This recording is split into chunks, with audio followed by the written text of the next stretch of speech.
बोले श्री प्राणनाथ प्यारे श्री सतगुरु महाराज की, श्री सतगुरु श्री रामचंद्र जी महाराज, श्री पन्नाथा सर्व सुंदर बंदो सतगुरु चरण कुश प्रेम करना अशुभ करण मंगल चंद्र के श्री प्राणीनाथ सतगुरु परम विनय करू प्रणाम।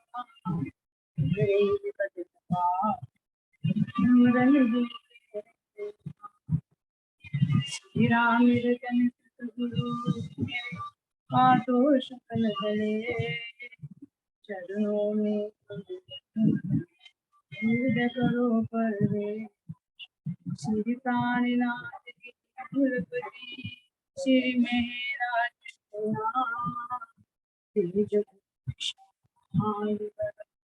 पल पल करो प्रणाम। बोले श्री प्राणनाथ प्यारे सतगुरु महाराज। सभी सुंदर साथी चलिए।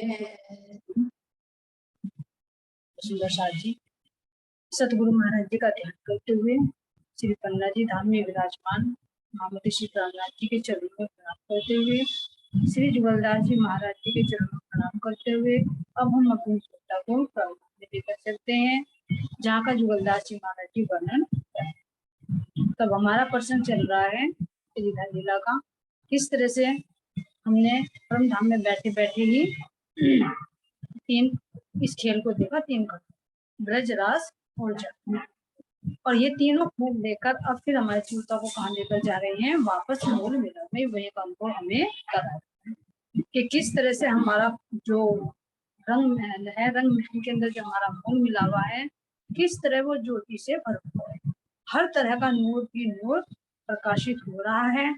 और उसको क्या कहा गया कि मीठा रस मीठा जल भरपूर, और जैसे जैसे उसके अंदर जितने भी गुण हैं, उन गुणों में जो आनंद है वो ही मिठाइयों के रूप में वर्णन है ना। तो इसलिए जुगलदास जी महाराज जी वर्णन कर रहे हैं कि तुम एहसास करो कि इस खेल को तुम नाटक की भांति देख रहे हो, और असल तन से तुम कहाँ पर बैठे हो, अपने परम धाम में मूल मिलन में राज्य महाराज जी के बिल्कुल सामने। तो वही का अनुभव करा रहे हैं। तो सूर्य को खाने का चलना है, वो हमें परम धाम के मूल कह रही है। ज्योति जल कई विध की मिठाइयां रखता है। तो जैसे नूर है तो नूर से क्या बनेगी, वो रंग का बन जाएगा। क्योंकि ये सब क्या है, जो रंग बताई है, इन रंगों का क्या है, ये रस है। धाम धनी के जो गुण है, उन गुणों का जो रस है, उस रस से जो आनंद मिलता है। जैसे यहाँ कोई मीठी चीज खाते हैं तो मीठी चीज खाकर क्या मिलता है, सुख मिलता है, इंद्रियों को भी सुख मिलता है, चेतना को भी सुख मिलता है, शरीर को भी पोषण मिलता है। तो इसी भांति जो धाम धनी के अंदर से जो गुण प्रकट हुए हैं, चाहे उसे नूर का कहे, सफेद कहे, चाहे लाल कहे, चाहे पीला कहे, जितने भी गुण है वो अनंत गुण।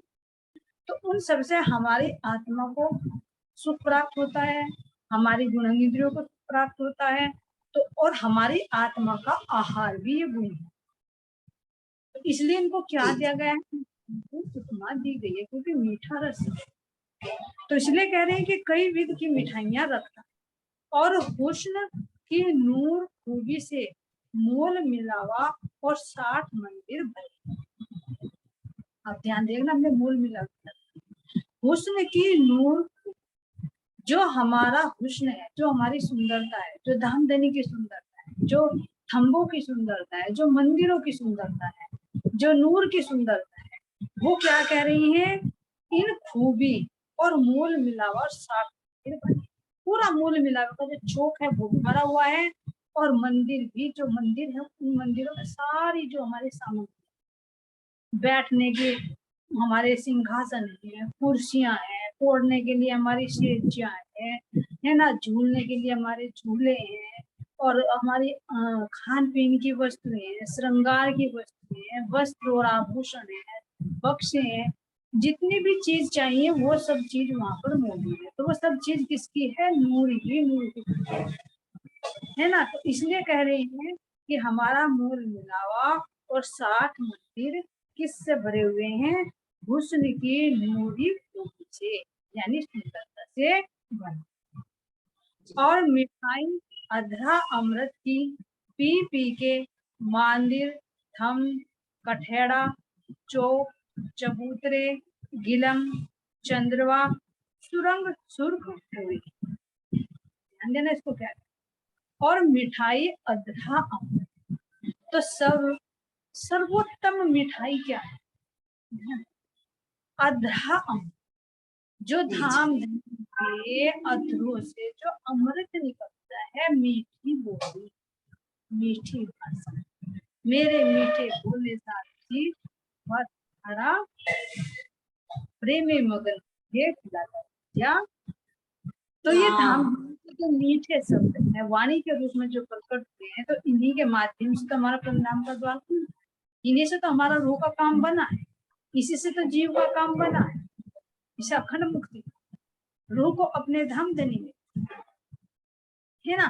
तो अब इसलिए कह रहे हैं कि अधरा अमृत, तो अधरों का अमृत आ कहाँ से रहा? रसना के माध्यम, रसना के अंदर कहाँ से आ रहा? वो हृदय से निकल रहा, और हृदय तो मेरे धाम देने का अनंत रंगों का अनंत रसों का सागर है। हक दिल में कैसा, जो इस वाणी की वर्णन किया, एक बूंद आई हक दिल से तिल कायम किए जर, और एक बूंद की सिफत देखिए ऐसे हक दिल में कैसा। विचार कीजिए कि ये तो राजी महाराज जी के जो रसना से ये वाणी प्रकट हुई है, इस वाणी में 8 सागरों का संकेत देकर वर्णन किया है। जो 8 दिशाएं हैं, 8 सीमित शब्दों में, नहीं तो 8 ही थोड़े ही। तो कह रहे कि इस एक वाणी ने थिरचर से बखंड कर दिए। तो देखिए ऐसे तो राज्य महाराज जी के हृदय में अनंत सागर के सागर द्रव्य, ये तो एक बूंद है जिसमें इतना इल्म आया, जितने इसमें इतना इश्क आ रहा कि गुरु अगर कह रहे कि उसमें गलदान हो जाए तो वो सब भूल जाते, एहसास की चीजें, इतना इल्म इतना इश्क इतनी एक दिली अगर यहाँ पे रोके चितमनी लग जाए तो सोचते रहे छोड़ शरीर को, सब कुछ को छोड़। महाराज जी इनका वजह खुद कह रहे कि एक तेरे इसके पर 14 लोग कुर्बान कर, तो इतनी मस्त हो जाती है। तो कितना इश्क भरा हुआ हो, कितना इश्क, कितनी एक दिली भरी हुई। जब यहाँ पर ये नूर आया जिसने 14 लोग ब्रह्मांडों को प्रकाशित कर दिया, ये कह रहे कि ये नूर आगे थे आया अक्षर पार के ठोर, और एक सब जाहिर कर चलिया पर पहुंच गया। जो जितना भी यहाँ पाताल से लेकर आकाश तक जितना भी कुछ है सब कुछ प्रकाशित कर दिया। तो कह रहे कि उसको देखिए कि उस हृदय में कितना नूर, जब हद भूमि में इतना नूर, तो महाराज जी कह रहे कि विचार विचार विचार। तो उस हृदय में एहसास कीजिए कि राज्य महाराज जी का जो हृदय है उसमें कितना तो नूर, कितनी सुंदरी जो लालिमा है, कितनी एक दिली की बस मैं मैं दोनों एक, कितना सेवा का भाव, एक दिली का भाव, सुंदरिया का सागर, कितना इश्क का सागर, कितने इल्म के सागर, कितना एक सब जितने भी प्रकटीकरण है 25 पक्षों में, वो सबका संबंध कैसे एक चीज में से, और कितनी मेहर राज्य के हृदय में कि मैं अपने लोगों को कैसे ला रहा हूँ। तो उनका अगर हम अनुभव करके देखें तो कह रहे कि इसी एक गुण से तुम एहसास करो, नहीं तो उसमें तो तुम डूब जाओगे, तो फिर तुम एहसास नहीं करोगे, फिर उसकी तुम था नहीं पाओगे, यही नाप सकते हो, यही ले सकते हो उनको। तो अब एहसास कीजिए कि ऐसे हक दिल में जो अनंत सागरों के सागर भरे हुए हैं, तो वे धाम धनी के मुख से रसना के माध्यम से फिर मुखों पर आते हैं, और फिर उन हम रूहें उनका अधरों का अमृत का पान करती हैं। तो क्यों नहीं हम लाल होंगे? तो अब हमें ही नहीं कह रहे, किस किस को गिना इसमें? कह रहे हैं कि मंदिर थम्ब कठेड़े चौक चबूतरे गिलम और सब चेतन है। तो सब राजी महाराज जी के इन अधरों के अमृत का पान कर, तो अमृत का पान करके क्यों नहीं सुख होंगे, क्यों होगी लाल होंगे? क्योंकि इश्क का रंग तो लाल है, तो जब सब इश्क में डूब जाएंगे तो वो लाल ही तो हो जाएंगे। जुबान में भी कहते हैं कि लाली मेरे लाल की जिस देखूं कि तो लाल, और लाली देखन मैं भी चली, मैं भी हो गई। तो इस तरह से कह रहे हैं कि लाल उस आनंद की मस्ती में सब मस्त होकर झूम रहे हैं, ऐसा सुंदर हमारा। अब विचार करिए, हम कहने के लिए तो तुरंत थोड़ी देर में कर देते हैं कि बाहर 64 स्तंभ आए हैं, एक मंदिर की दूरी पर 64 मंदिर आए हैं, 4 दरवाजे 7 मंदिर हैं, एक मंदिर की दूरी पर फिर 64 स्तंभ आते हैं, 3 पैड़ी ऊपर चढ़ जाओ 64 स्तंभ फिर चबूतरे पर आते हैं। हम सखियां बैठी हैं, बीच में राजू श्यामा जी का सिंहासन है, नीचे गिलम ऊपर चंद्रा, हो गया मोर मिला। लेकिन महाराज जी कह रहे कि जब इसके अंदर तो देखो कितना है, कितना निकल कर आ रहा है, बारीकी से देखे तो मूल मिलावे के छोड़कर कहीं जा भी नहीं पाए, और जाए भी कहाँ, तो क्योंकि सब कुछ उसके अंदर समा जड़ है, सब कुछ उसके अंदर, वो परम धाम का मूल है, वो बीज है। तो जो चीज देखना चाहेंगे वो चीज हमें मूल मिल जाएगी। इसलिए धामधनी ने एक ही शब्द कहा है कि सूरत एक के मूल मिलावे, क्योंकि उसी के अंदर सब कुछ, वहीं से सब कुछ प्राप्त। और अमृत थे मीठी प्यारी प्यारी अपनी ज्योति छोड़ी।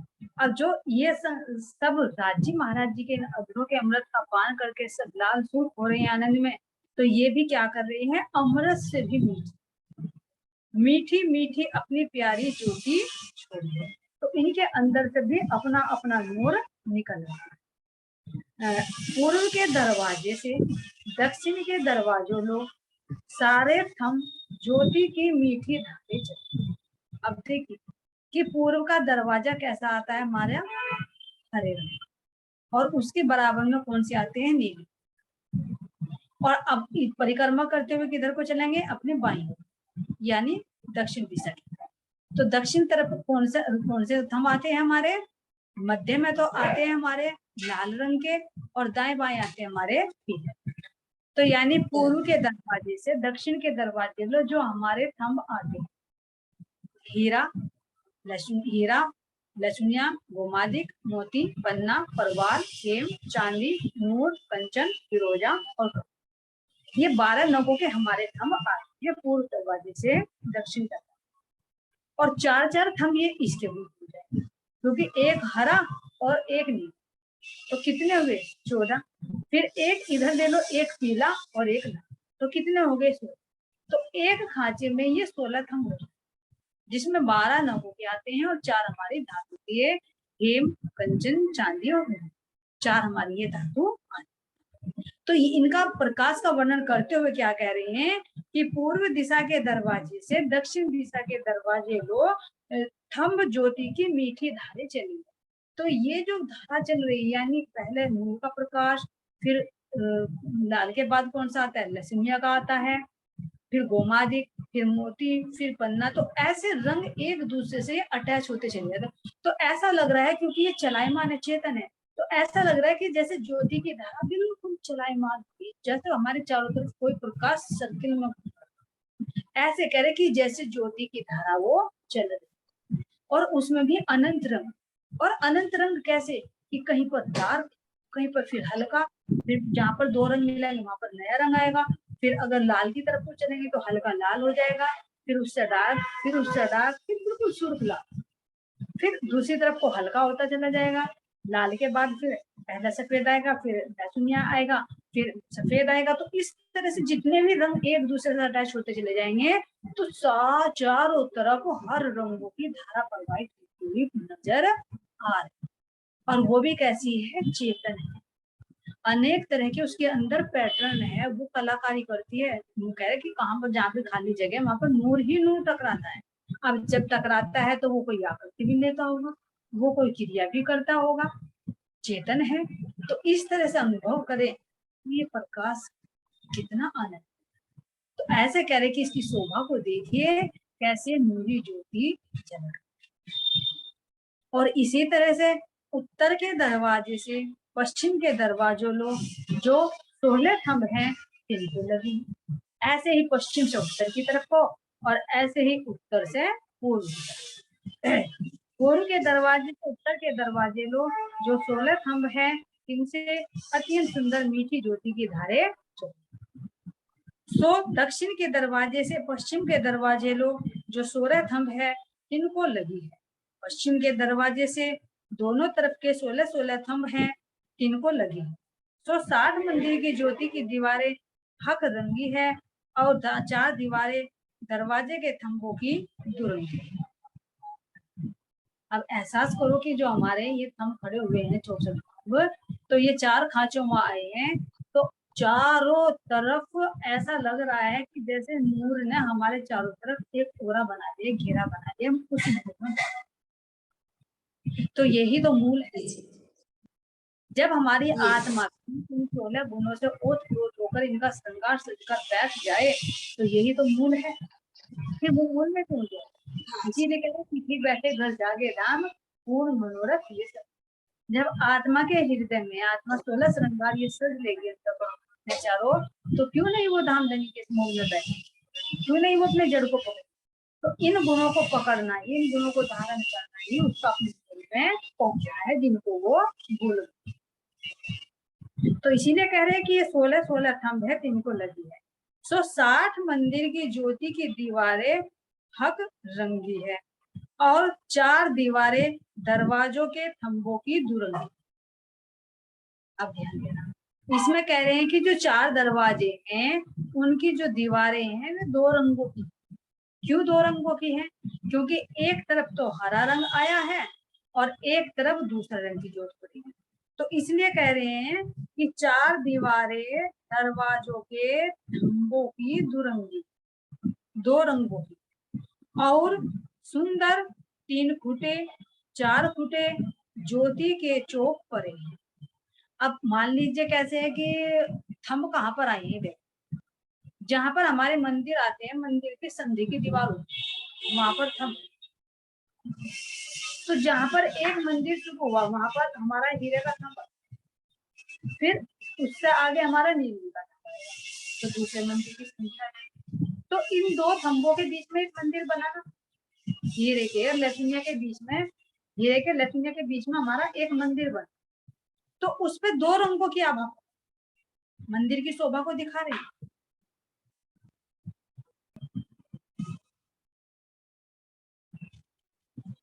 है ना?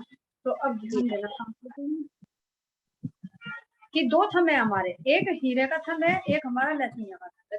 तो मंदिरों की संधि पर हमारे थंबों की थंब आते, तो आधी थंब की दीवार तो इधर से सफेद की पड़ेगी, आधी लक्ष्मी, फिर माणिक का आएगा, गोमादिक का आएगा। इस तरह से हमारा जो मंदिर है, वो जो दीवार आती है वो 2 रंग की, क्योंकि एक किनार पर तो मंदिर के एक रंग का थंब हुआ, फिर दूसरा रंग का हुआ, तो इसलिए मंदिरों की शोभा को बताया।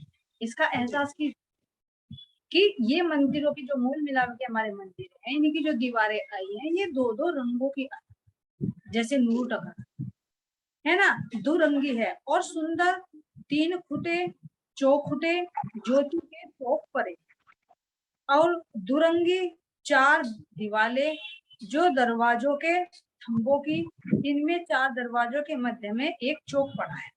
अब 2 रंग की 4 दीवार, ऐसी जैसे हमारी बाहर की दीवार आई है, ऐसे ही हमारे मंदिर की चारों दीवारें हैं। चारों दीवारें 2-2 रंगों की आई, आधी इस रंग की और आधी इस। तो 4 दीवारें जो दरवाजों के थंबों की, इनमें 4 दरवाजे के मध्य में एक चौक पड़ा है। चौक कहाँ पर पड़ा है? जहां पर हमारा दरवाजा, और उन दरवाजों के दाएं बाएं चबूतरे आए, जहां से हम मंदिरों के अंदर प्रवेश करते हैं। पूर्व पश्चिम की 2 दीवारें नीली आई हैं और उत्तर दक्षिण की 2 दीवारें लाल और पीली आई। अब ध्यान देना, पूर्व दिशा का जो हमारी 2 दीवारें हैं वो कैसी हैं? नीले रंग की आई हैं, नीली और हरी जी। सबसे पहला कौन सा थंब है हमारा? पूर्व दिशा का दरवाजा कैसा है हमारा? हरे रंग का, और बराबर में नीले के थंब आए हैं। तो वो मंदिर कैसे आएगा? आधा तो आएगा हरा और आधा आएगा वो नीला, उसी के बीच में वहां पर चौक चबूतरे जो 3-3 सीढ़ी ऊंचे चढ़कर आए, और दरवाजे के सामने चौक है, उन चबूतरों के बीच। ये करवा रखा है पीछे वीडियो में जब समझाया था। क्योंकि प्रथम भौम का सारा हो चुका है ना, पीछे की वीडियो देख लेना, उसमें क्लियर हो जाएगा। तो दीवारें हैं और दक्षिण, इसी तरह से क्या कह रहे हैं, अब दक्षिण तरफ चलिए।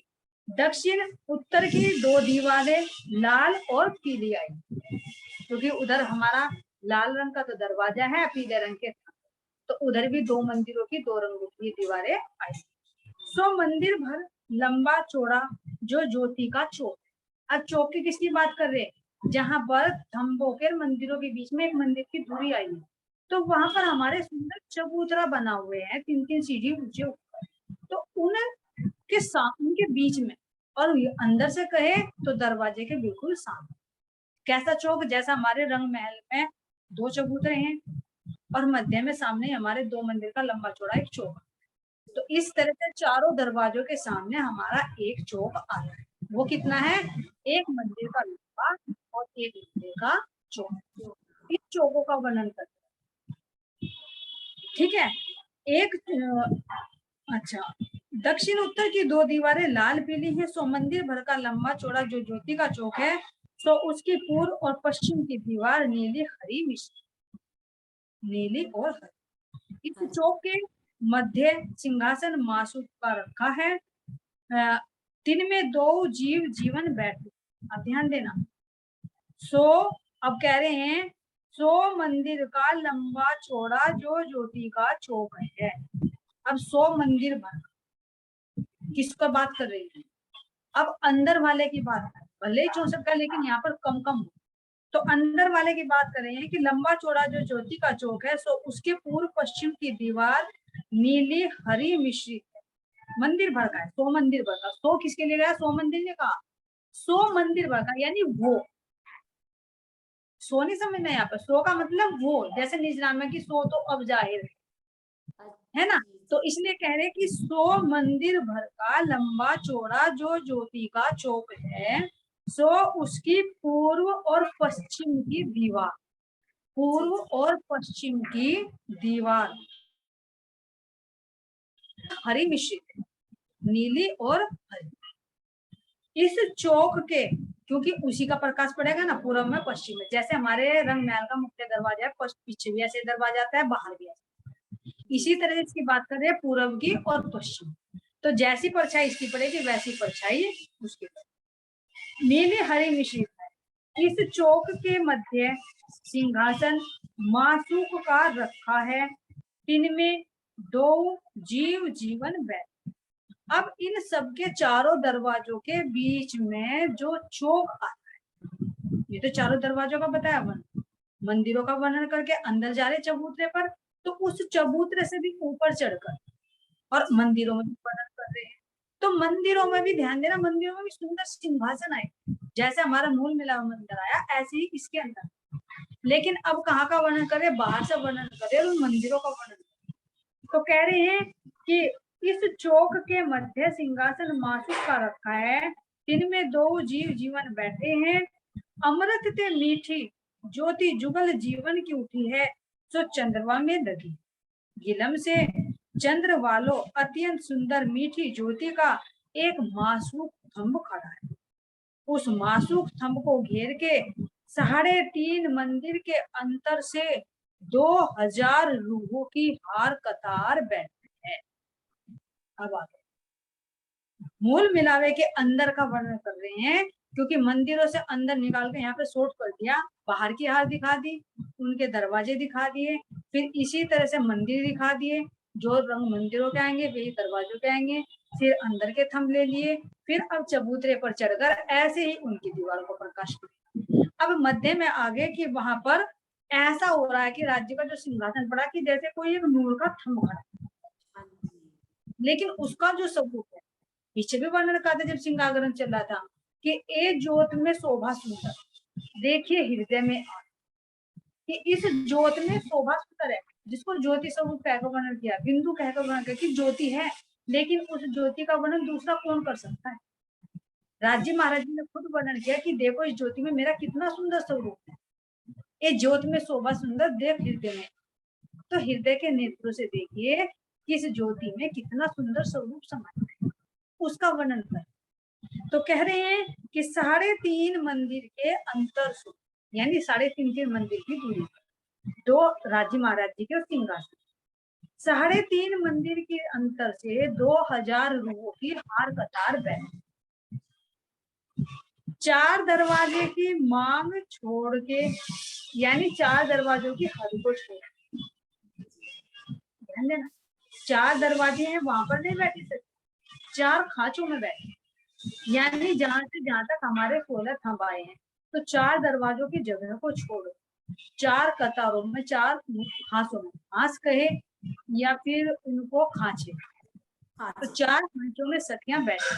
तो पहली कतार में कितनी बताई है कि 2000 रुओं की हर कतार बैठी, और 4 दरवाजे की मांग छोड़ के, यानी 4 दरवाजों की जगह को छोड़कर 5-5 से रूहन की हार चारों तरफ बैठी।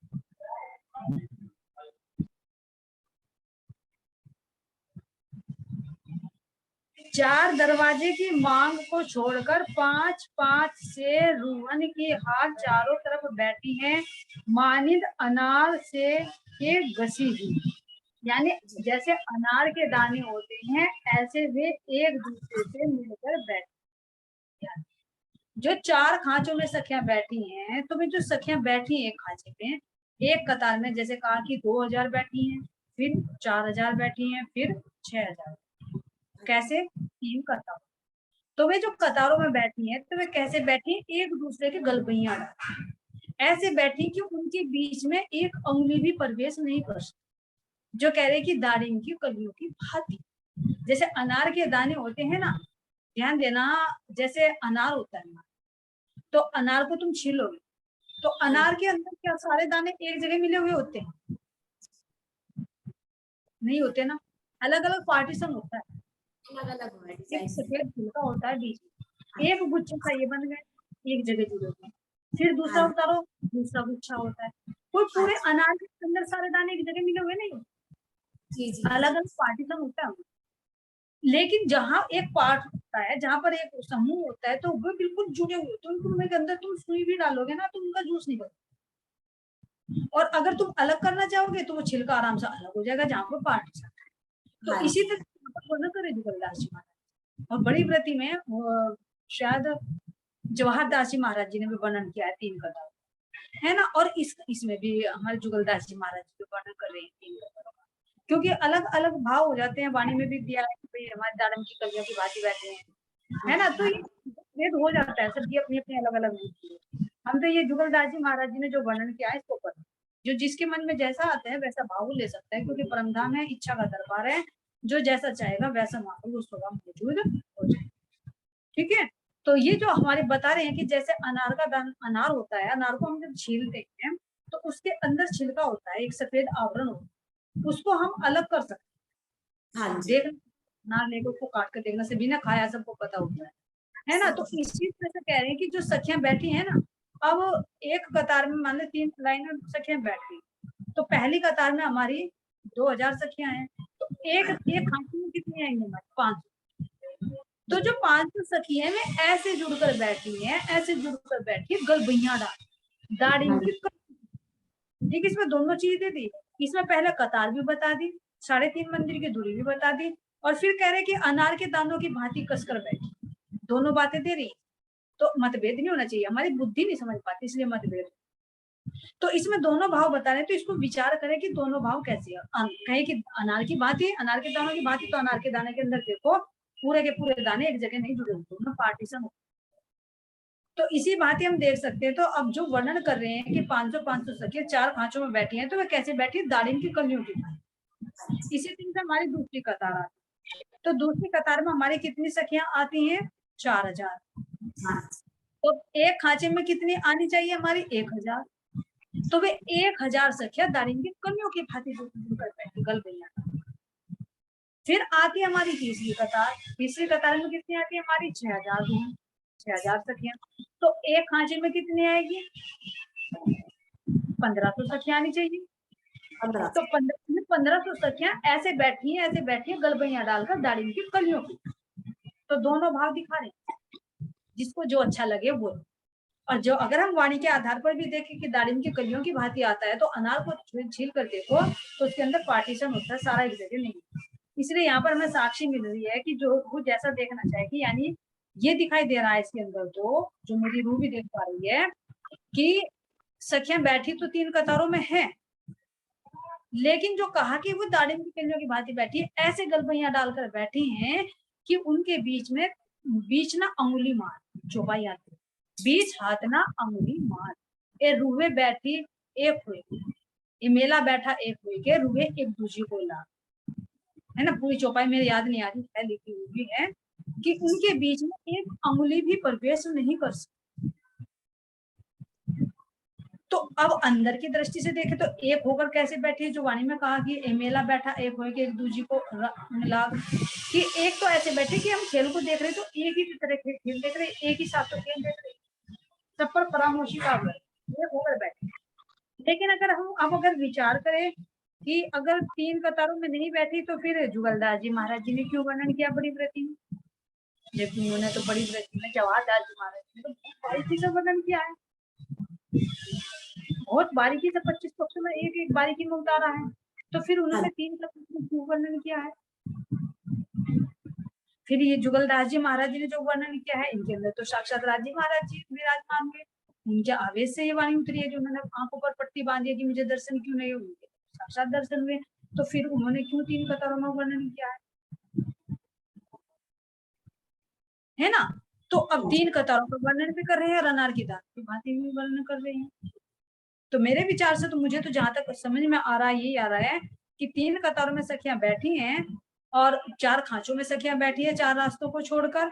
लेकिन जो कहा कि अनार के दानों की भांति बैठी हैं, तो ये पहली लाइन में 500, दूसरी लाइन में 1000 और तीसरी लाइन में 1500, इनको वर्णन किया कि अनार के दानों की भांति गलबैया डालकर बैठी। जहां तक ये मेरी समझ में आ रहा है, बाकी राजी महाराज जी जो भी देंगे सब उनके कह दी ना, अगर गलती हुई हो तो उसके लिए मैं क्षमा चाहती, है ना। 5-5 4 दरवाजों की मांग छोड़ के 5-5 से रूहन की हारे चारों तरफ बैठी हैं, मानिंद अनार के से कसी, इस दीवारों को घेर के 3.5 मंदिर के अंतर से एक हार 4000 रूहों की ज्योति की दीवार भरी हुई। अब देखिए कैसे कह रहे हैं, जैसे ज्योति की दीवार आ रही हो ऐसी रूहें बैठी हुई है, उनके अंदर से नूर, उनके अंदर से प्रकाश निकल रहा है, तो दीवारों की भांति वर्णन कर, तो यानी 3 कतार अंत जाएंगे, है ना। अंतर से एक 4000 रूहों की ज्योति की दीवार फिरी है, इससे भी चारों दरवाजे रोशन है, चारों दरवाजों में प्रकाश है। इस दीवार को घेर के कठेरे से लग के 6000 रूहों की कतार सो अत्यंत सुंदर मीठी ज्योति की दीवार फिरी है और चारों तरफ 4 दरवाजे रोशन, यानी जो 4 दरवाजे वे बिल्कुल खुले। सो यह 64 थम चबूतरा के भीतर एक है, यानी एकत्रित अगम, जिसकी गम नहीं पाई जा सकती, शब्दातीत जो शब्दों से परे है, शोभा को और अनुमात्र सकल चीज में 10 दिस विषय मीठे मासूक झिल मिला। ध्यान देना कि ये जो 64 थंबों का चबूतरा है, इसकी जो शोभा है, जिसमें जितनी भी चीज है, ये सब क्या है, अकथनीय है, अगम है, इसका पार नहीं पाया जा सकता। अगम का मतलब जिसका, ये नहीं कि अगम का मतलब कि उसको पता नहीं, पता तो है, लेकिन इतना अच्छा, इतना असीम है कि उसको जितना भी ढूंढोगे, जितना भी विस्तार करोगे, उतना ही वो बढ़ता चलेगा।